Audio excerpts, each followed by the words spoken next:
चलिए आज की इस चर्चा की शुरुआत एक बहुत ही जानी पहचानी स्थिति से करते हैं। कल्पना कीजिए एक बिल्कुल नए बेहतरीन स्मार्टफोन की। रात में उसे 100% चार्ज किया गया था। हाँ, और सुबह होते ही बैटरी आधी। बिल्कुल। मतलब सुबह उठते ही बिना कुछ किए उसकी बैटरी 80 या 70% पर आ गई। फोन पर कोई गेम नहीं खेला जा रहा है, कोई वीडियो नहीं चल रहा है, वो बस एक टेबल पर रखा हुआ था, एकदम खाली। हाँ, फिर भी बैटरी लगातार गिर रही है। स्क्रीन चेक करने पर सब कुछ एकदम सामान्य लगता है, लेकिन बैकग्राउंड में कोई एक ऐसा अदृश्य ऐप चल रहा है जो पूरे सिस्टम की ऊर्जा को चुपचाप सोख रहा है। आज की हमारी इस डीप डाइव का विषय बिल्कुल ऐसा ही है। और ये बहुत ही सटीक तुलना है ना? क्योंकि हमारे पास जो आज की दस्तावेज है मुख्य रूप से day 8 vitamin D deficiency science नाम का जो पीडीएफ है, वो इंसान के शरीर के एक ऐसे ही अदृश्य ऐप या कहें एक अदृश्य कमी के बारे में बताता है, मतलब विटामिन डी की कमी। जी, और देखिए जब फोन की बैटरी बिना इस्तेमाल किए खत्म होती है तो ये समझना आसान होता है कि सिस्टम के अंदर कुछ बुनियादी तौर पर गलत है। बिल्कुल। लेकिन जब इंसान का शरीर बिना किसी स्पष्ट कारण के लगातार थकान महसूस करता है, हर वक्त शरीर में हल्का हल्का दर्द रहता है या बिना बात के मूड खराब रहता है, तो उसे अक्सर अनदेखा कर दिया जाता है। हाँ, लोग कहते हैं कि अरे ये तो बस बिजी लाइफस्टाइल है। सही कहा, उसे बस बिजी लाइफस्टाइल या भागदौड़ भरी जिंदगी का नाम दे दिया जाता है। तो आज का हमारा मिशन इसी बात को डिकोड करना है कि बिना किसी स्पष्ट कारण के लगातार होने वाली इस थकान और दर्द के पीछे का असली विज्ञान क्या है। तो चलिए इसे डिकोड करते हैं। जिस अदृश्य कारण की हम बात कर रहे हैं वो है विटामिन डी। अब यहाँ एक बात बहुत दिलचस्प है। वो क्या? दस्तावेज ये बहुत ही स्पष्ट करते हैं कि ये सिर्फ हड्डियों के लिए नहीं है। मतलब आम तौर पर हम सोचते हैं कि विटामिन डी यानी हड्डियां, लेकिन नहीं, ये इम्यूनिटी यानी रोग प्रतिरोधक क्षमता और दिमाग, इन तीनों के लिए बेहद जरूरी है। बिल्कुल। मतलब ये कोई आम पोषक तत्व नहीं है, ये तो शरीर के पूरे संचालन को प्रभावित कर रहा है। एकदम सही कह रही हैं आप। असल में विटामिन शब्द ही इसके लिए थोड़ा सा भ्रामक है। भ्रामक? हाँ, अगर हम विज्ञान की भाषा में गहराई से देखें तो विटामिन डी एक विटामिन है ही नहीं, ये असल में एक प्रो हार्मोन है। एक मिनट, प्रो हार्मोन, इसका क्या मतलब हुआ? हम तो बचपन से इसे विटामिन डी ही पढ़ते आए हैं किताबों में। यही तो सबसे बड़ी गलतफहमी है जो लोगों में होती है। देखिए, विटामिन वो होते हैं जो हमारा शरीर खुद नहीं बना सकता। अच्छा। हाँ, हमें उन्हें बाहर से यानी खाने से लेना पड़ता है। जैसे विटामिन सी हो गया। हाँ, संतरे और नींबू से मिलता है जो। बिल्कुल, लेकिन विटामिन डी को हमारा शरीर खुद बनाता है और शरीर की हर एक कोशिका में यानी हर एक सेल में इस हार्मोन को ग्रहण करने वाले रिसेप्टर्स होते हैं। हर एक कोशिका में? जी, हर एक कोशिका में। ये एक तरह से मास्टर चाबी की तरह है जो शरीर के अलग अलग हिस्सों में जाकर उनके काम करने के तरीके को ऑन या ऑफ करता है। वाओ! चाहे वो हड्डियों का निर्माण हो या फिर दिमाग में रसायनों का संतुलन बनाना हो, हर जगह इस चाबी की जरूरत पड़ती है। अगर ये शरीर खुद बनाता है और इसके लिए सिर्फ सूरज की रोशनी चाहिए, तो मेरे दिमाग में एक बहुत ही बुनियादी सवाल आ रहा है। पूछिए। सूरज की रोशनी तो पूरी दुनिया में मुफ्त उपलब्ध है। आसमान में कितना चमकता हुआ विशाल आग का गोला है जो हर दिन रोशनी दे रहा है। हाँ, बिल्कुल। तो क्या ये अजीब नहीं है कि हम इस सनशाइन विटामिन की भारी कमी को लेकर इतनी गंभीर चर्चा कर रहे हैं? मतलब जो चीज दुनिया में सबसे ज्यादा मुफ्त और सुलभ है, उसी की कमी कैसे हो सकती है? ये सवाल बहुत ही लाजमी है और इसका जवाब हमारी आधुनिक जीवन शैली और एक छोटे से वैज्ञानिक तथ्य में छुपा है। वो तथ्य क्या है? देखिए, सूरज की रोशनी में अलग अलग तरह की किरणें होती हैं, जिनमें मुख्य रूप से हम बात करते हैं यूवीए और यूवीबी किरणों की। ठीक है। अब हमारी त्वचा को विटामिन डी बनाने के लिए सिर्फ यूवीबी किरणों की जरूरत होती है। अब यहाँ एक आहा मोमेंट है। अच्छा। घर की खिड़कियों के कांच या गाड़ी के जो शीशे होते हैं वो यूवीए किरणों को तो अंदर आने देते हैं, लेकिन यूवीबी किरणों को पूरी तरह से ब्लॉक कर देते हैं। अरे, तो इसका मतलब है कि अगर कोई इंसान दिन भर एक कांच वाले एयर कंडीशनर ऑफिस में बैठा है, हाँ, जहाँ खूब अच्छी धूप आ रही है उसकी डेस्क पर, और उसे लग रहा है कि चलो मुझे तो धूप मिल रही है, तो असल में उसे कोई विटामिन डी नहीं मिल रहा। बिल्कुल शून्य, जीरो। बाप रे। उसे सिर्फ धूप की गर्मी और रोशनी मिल रही है, लेकिन विटामिन डी बनाने वाली जो किरणें हैं वो कांच के बाहर ही रुक गई हैं। ये तो बहुत ही हैरान करने वाली बात है। बिल्कुल। प्रकृति ने हमें एक ऐसी प्रणाली दी थी जहां हमें बाहर रहकर सीधे सूरज से ये तत्व लेना था, लेकिन अब ये कंक्रीट की दीवारें, कांच के शीशे और सनस्क्रीन, इन्होंने एक अदृश्य दीवार खड़ी कर दी है। और जब ये प्राकृतिक स्रोत कट जाता है तो शरीर मूक संकेत देना शुरू करता है, यानी साइलेंट अलार्म्स। और यही हमें हमारी चर्चा के अगले हिस्से की ओर ले जाता है। इन 6 मूक संकेतों को अगर हम ध्यान से देखें तो ये शरीर के अलग अलग हिस्सों में बजने वाले अलार्म की तरह लगते हैं। एकदम सही। चलिए इन्हें थोड़ा तार्किक तरीके से बांटते हैं। सबसे पहले बात करते हैं शरीर के ऊर्जा संकट की। ठीक है। इसमें 3 संकेत आते हैं जो दस्तावेजों में दिए गए हैं। लगातार थकान, कमजोरी महसूस होना यानी छोटे छोटे कामों में भी थक जाना, और मूड स्विंग या डिप्रेशन। ऊर्जा संकट, इसे कहने का बहुत ही बेहतरीन तरीका है ना? हाँ, क्योंकि जब शरीर में इस प्रो हार्मोन की कमी होती है तो कोशिकाओं के अंदर मौजूद पावर हाउस, जिन्हें हम साइंस में माइटोकॉन्ड्रिया कहते हैं, उनका काम धीमा पड़ जाता है। यहाँ मैं थोड़ा रुकना चाहूंगी, क्योंकि जब भी बात लगातार थकान या मूड स्विंग की आती है तो अक्सर लोग इसे सिर्फ काम के तनाव का हिस्सा मान लेते हैं। हाँ, ऐसा बहुत होता है। कोई कहेगा कि ऑफिस में बहुत काम था इसलिए थकान है, या रास्ते में ट्रैफिक बहुत था इसलिए मूड खराब है। दस्तावेजों में एक बहुत ही स्पष्ट और बारीक पंक्ति लिखी है। क्या? कि अगर बिना ज्यादा काम किए भी थकान हो जाती है, क्या यही वो मुख्य अंतर है जिस पर हमें ध्यान देना चाहिए? बिल्कुल, और ये अंतर समझना बहुत महत्वपूर्ण है। शारीरिक मेहनत करने के बाद जो थकान होती है वो तो स्वाभाविक है। हाँ, वो तो सबको होती है। नींद लेने और आराम करने के बाद वो थकान गायब हो जानी चाहिए, लेकिन यहाँ बात हो रही है क्रॉनिक या स्थायी थकान की। अच्छा। जब नींद पूरी होने के बाद भी सुबह उठकर शरीर में जान महसूस ना हो, जब सीढ़ियां चढ़ने जैसे छोटे कामों में भी शरीर भारी लगने लगे, ये कोई आम तनाव नहीं है, ये शरीर के स्तर पर ऊर्जा के उत्पादन की विफलता है। और मूड स्विंग का भी यही रासायनिक कारण है, क्योंकि आमतौर पर माना जाता है कि मूड खराब होना सिर्फ एक मनोवैज्ञानिक बात है, दिमाग का खेल है। यही तो विज्ञान की गहराई है। मूड स्विंग और डिप्रेशन केवल मन की स्थिति नहीं है। अच्छा। दिमाग में सेरोटोनिन और डोपामाइन नाम के रसायन होते हैं जो खुशी और शांति का एहसास कराते हैं। हाँ, हैप्पी हार्मोन्स जिन्हें कहते हैं। बिल्कुल। विटामिन डी इन रसायनों के उत्पादन को नियंत्रित करता है। अगर वो मास्टर चाबी ही गायब है तो दिमाग खुशी वाले रसायन बनाना कम कर देता है। इसलिए बिना किसी बाहरी कारण के भी इंसान उदास, चिड़चिड़ा या डिप्रेस्ड महसूस कर सकता है। तो ये बात तो साफ हो गई कि जिसे अक्सर आधुनिक जीवन का तनाव समझ लिया जाता है, वो असल में धूप की कमी से होने वाला एक रासायनिक असंतुलन हो सकता है। एकदम सही। अब ऊर्जा संकट से आगे बढ़ते हुए शरीर के संरचना संकट पर आते हैं, स्ट्रक्चरल क्राइसिस। जी।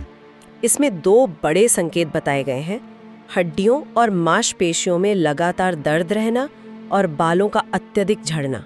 हाँ। अब हड्डियों का दर्द तो समझ आता है, लेकिन बाल झड़ने वाली बात मुझे थोड़ी अजीब लग रही है।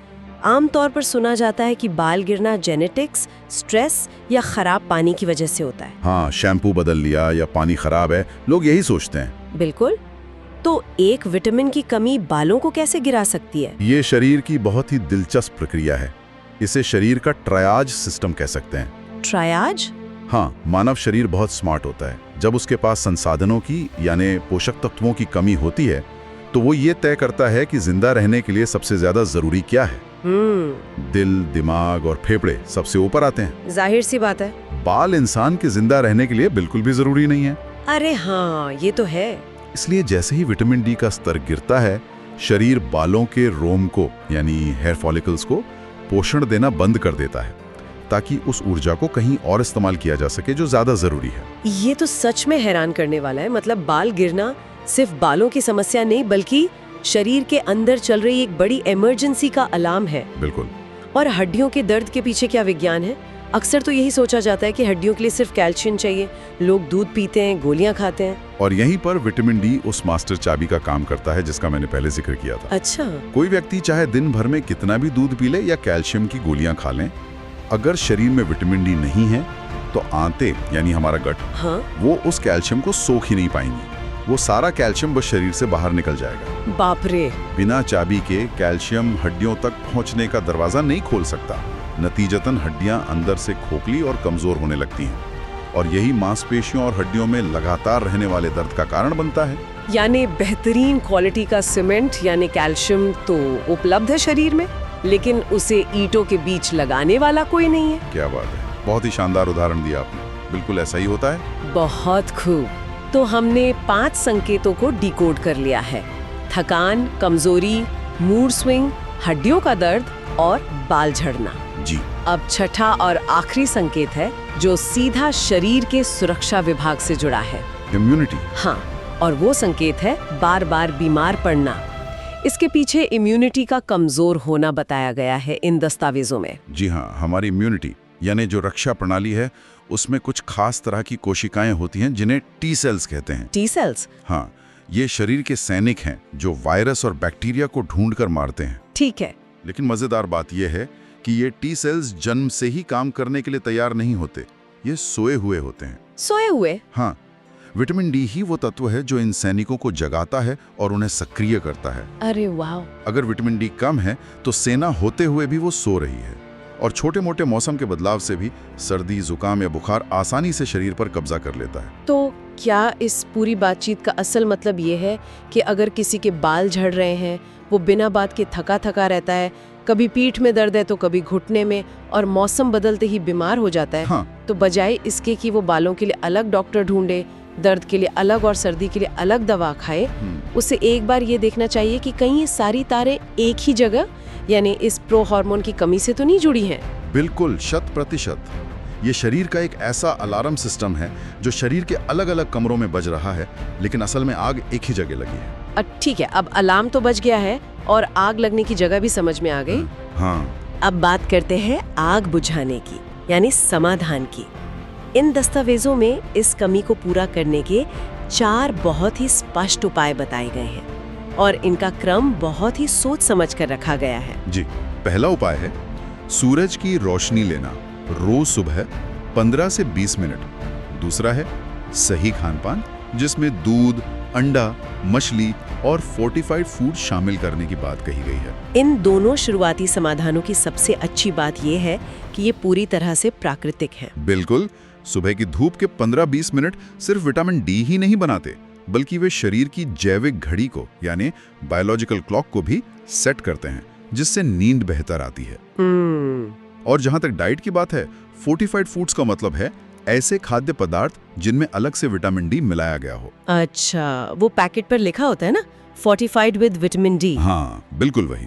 शाकाहारी लोगों के लिए दूध या मशरूम अच्छे विकल्प हो सकते हैं, जबकि मांसाहारी लोगों के लिए अंडे की जर्दी और फैटी फिश बेहतरीन स्रोत हैं। इसके बाद जो तीसरा उपाय है वो थोड़ा ध्यान देने वाला है। तीसरा उपाय है सप्लीमेंट्स, लेकिन इसके साथ एक बहुत बड़ी चेतावनी जुड़ी है कि इसे केवल डॉक्टर की सलाह से लेना है। ये बहुत जरूरी पॉइंट है। और चौथा उपाय है एक्टिव लाइफस्टाइल, यानी शारीरिक गतिविधि रखना। अगर मैं इस पूरी प्रक्रिया को एक वित्तीय निवेश के नजरिए से देखूं, एक फाइनेंशियल इन्वेस्टमेंट की तरह, तो मुझे एक बहुत ही दिलचस्प पैटर्न नजर आता है। निवेश? वो कैसे?